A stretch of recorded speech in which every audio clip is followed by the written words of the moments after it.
Hello everyone, I hope you're all well and keeping safe. In this presentation, I want to give some of the background to the workshop, to give some of the regulatory context as to why taxonomy is key to environmental activities in the area. In doing this, I will look at the needs of the regulator for good taxonomic information, but also the needs of the contractor, particularly in terms of fulfilling their contractual obligations. I then want to touch briefly on what the terms best available scientific evidence and best available technology mean in the context of taxonomy. And finally, I'd like to say something on how to ensure that the outcomes and suggestions coming from this workshop are sustainable in the long term. Not only that, but how do we make sure that taxonomy itself, in the context of activities in the area, is recognized and supported as being a vital scientific activity. So I guess the first point to mention is that within a regulatory framework, standardization is paramount. Standardization is more or less equivalent to ensuring consistency of data coming in from the various groups. It's equivalent to ensuring that we can validate these data.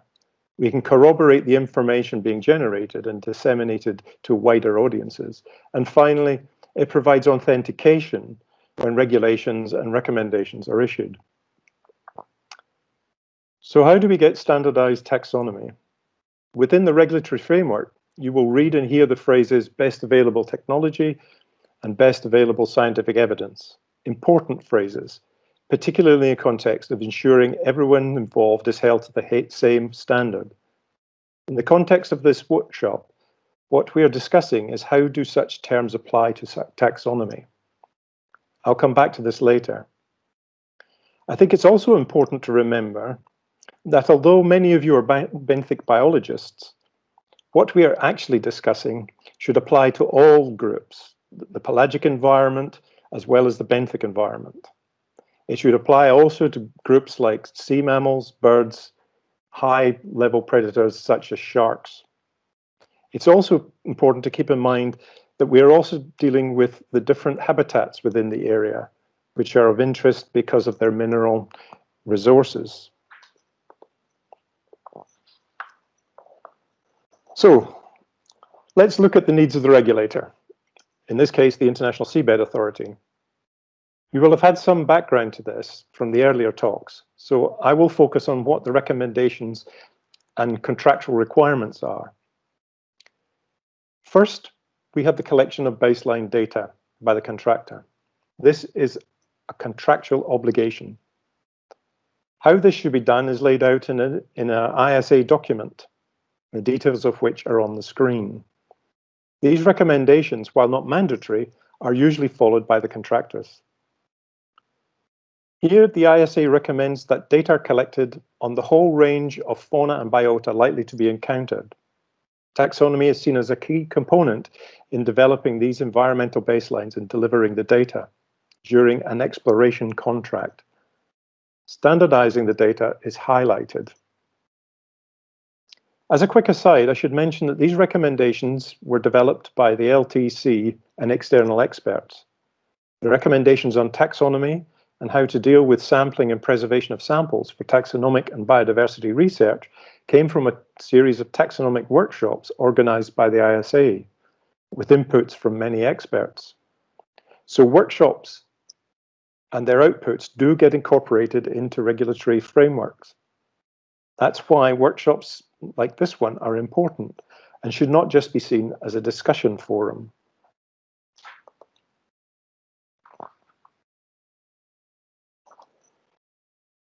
Now, the reason why the IBSA recommendations are important is that because every year the contractors produce a report on their activities and submit data to the ISA database, Deep Data.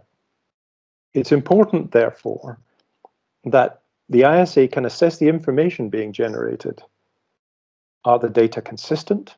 Are the data building a robust environmental baseline? Do the contractors know what is in their area? In terms of biodiversity information being submitted to the database, having standardized, consistent, and verifiable data is critical, because the data in deep data will be used in many ways to support regulatory and management decisions. Poor taxonomic data will lead to poor decisions. A key activity of the ISA, which requires much more taxonomic input than it has had in the past, is the development of regional environmental management plans.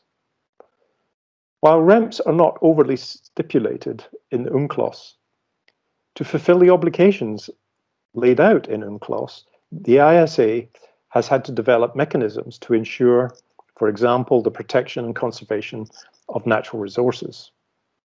Recognizing this, the ISA has included in its strategic plan a focus on the development of REMPs. This has been supported by the ISA Council.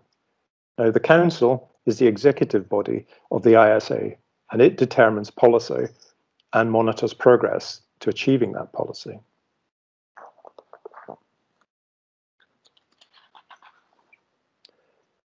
This slide basically summarizes why taxonomy is central to the management. Given the number of different contractors across all the different resources, if the ISA is to develop a regional approach, it needs to be sure that there's a consistency between the contractors. The contractors are the ones actually out there year on year collecting data. So there needs to be a standardization of approach, of taxonomy, and of reporting of that. That way, we build a more consistent information base and a more realistic management and conservation plans.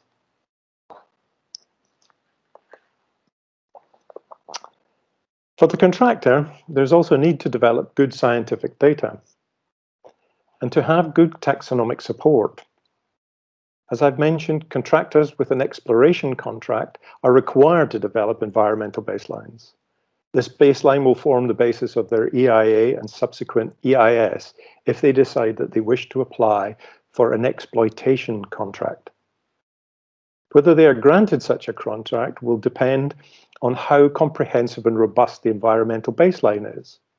And every year, they produce annual reports to show their progress towards achieving that. These reports are reviewed and comments are fed back. Contractors face a number of challenges in developing this baseline, and in terms of taxonomy, the challenges are getting the necessary taxonomic expertise. There are not large numbers of taxonomists wandering around out there, and the numbers aren't increasing.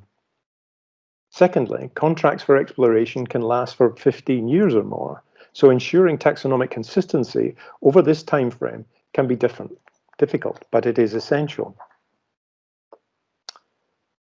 Once an exploitation contract has been granted, the taxonomic challenge doesn't stop. In fact, if anything, the challenge is more acute.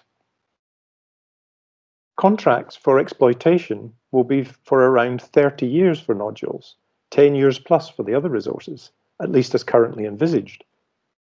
You will know that the draft regulations are still being discussed. However, contracts will last for a long time.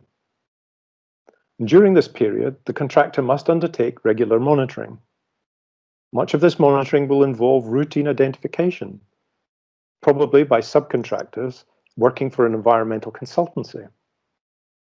The issue becomes how to make sure that there's consistency between years, how to ensure that standards are being maintained, how to ensure that new information is actually made available. Many of you will have experienced that in the shallow water environmental assessments that are made and activities, taxonomy is often very poor, and that new information rarely, if ever, gets into the mainstream literature. It is important that contractors working in the area, in this deep sea context, must continue to make new taxonomic information available and to maintain support for taxonomic work. It's also crucial from the regulator's perspective that taxonomic data has to be standardized between the years and the contractors if they are to manage the area and fulfill the obligations within UNCLOS. So, how to ensure taxonomy plays its vital role, and what do the terms best available scientific evidence mean in the taxonomic context? Evidence is the publication of new species. That's the gold standard. Revisions of species based on scientific principles, and the keys providing identification of how to identify species are also key bits of the evidence. The second vital piece of evidence is the specimen itself, or some derivation of that. Like in the case of the bacteria, it might be a gene sequence. This is a vital piece of evidence, and it means that when collections are made from sampling programs, these samples are curated and stored for future reference. I think it's important to emphasize that the specimen is the only proof available to check the data and subsequent ecological analysis. Such material is the only auditable element in the whole process, and so needs to be at the heart of the process. This means that contractors need to resource the curation of specimens properly. However, there are issues with developing taxonomic standards. There's the deep sea rarity problem. Not all species are encountered in sufficient numbers to be formally described. Some journals won't publish single species descriptions or those based on just one individual. There are, of course, ways around this, and in the discussions we will probably hear more about this. Then there's the subcontractor problem, and this is going to be more of an issue for the future. Basically, the contractor employs a team to undertake the environmental baseline for monitoring. The team develops its own taxonomy, then a new team is employed, and they may or may not use this taxonomy, or they may use their own. Then, of course, different contractors will use different teams, and each of them will use different taxonomies. This is the issue of, I have species A, but it's not necessarily the same as your species A. And this lack of formal taxonomy bedevils offshore oil and gas, but it's particularly acute in areas where there is not a good taxonomic base to begin with. And this is the case in the deep ocean. And finally, there's access to the resources which underpin taxonomic research. Not all of the contractors may have access to all of these resources. So technologies and approaches can be used to enhance taxonomic information. Over the last decade, many new and exciting technologies and techniques have been developed and are coming on stream. Many of these approaches will be discussed in this workshop, so I don't propose to deal with them here in any detail. But the rapid development of IT and molecular biology have ushered in exciting new advances which have rejuvenated taxonomy. The issue for the contractor and the regulator is quite simple: how to integrate this new technology into the work. Not everyone has a research group attached to their contract.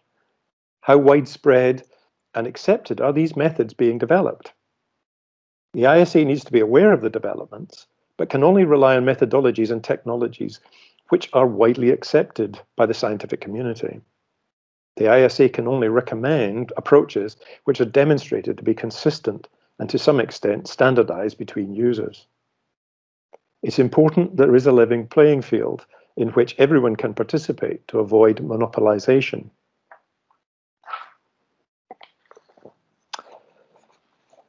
So if we're going to develop the taxonomy base beyond the current academic industrial collaborative groups and ensure that taxonomy output is maintained at a high level, what do we need to do to ensure its sustainability?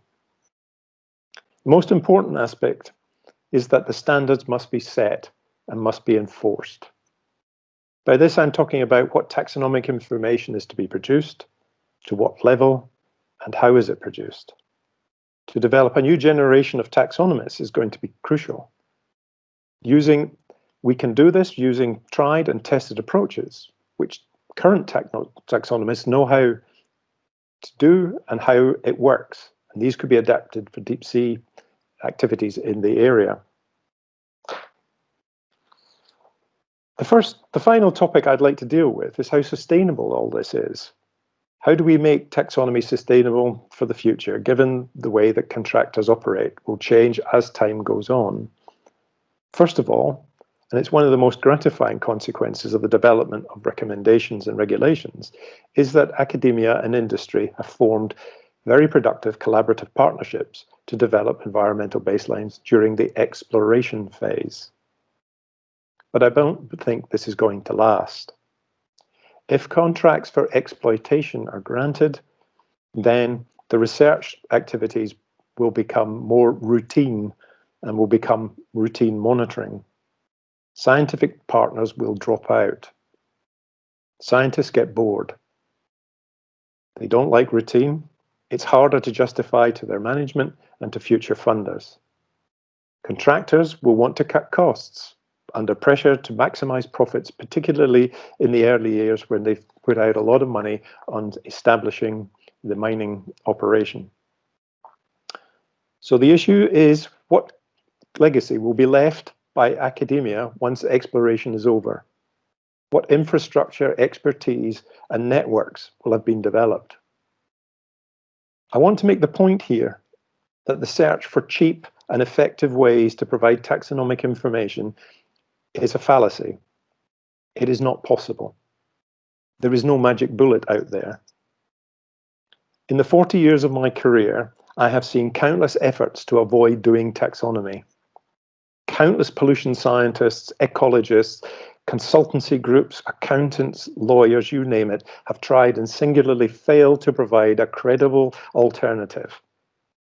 Lots of approaches have tried, formulas, ways to identify easy elements of the fauna. As I say, the list could go on and on. But to do it properly, to do it consistently, to do it to a standard requires resourcing. If we're going to make proper platforms for the future, we have to pay for it. So each of the actors in the area have roles to play in maintaining the expert taxonomy base. The ISA has a role in coordinating efforts between the contractors, between academia and the contractor base. The ISA needs to support and form partnerships with existing taxonomic infrastructures to avoid reinventing something which is already working well.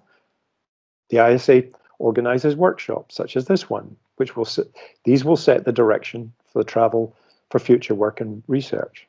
And finally, through training programs, the ISA can introduce taxonomy to developing states and widen the expert base and foster greater appreciation and the importance of taxonomy. The contractors also need to support and fund taxonomy. It underpins their environmental work, so they need it to be done properly. But also contractors could take the lead in ensuring taxonomic standards. In the oil and gas sector in certain parts of the world, they have been very successful in maintaining high standards. Academia needs to remain engaged and recognize that this is going to be a long haul. Now, this does not mean that they have to be involved in every aspect, but that their expertise is available when required. And finally, I would like to emphasize that all parties have a part to play in the advocacy for the need of taxonomy. Taxonomy needs support at all levels, from national funders, international bodies, industry. Every party has a critical role to play in telling their constituents and audiences about the critical role that taxonomy plays in understanding our world. Each player has access to different audiences, important audiences. It will require effort on the part of all of us to ensure that taxonomy is recognized as a key activity worthy of long-term support. So, to conclude, the clock is ticking.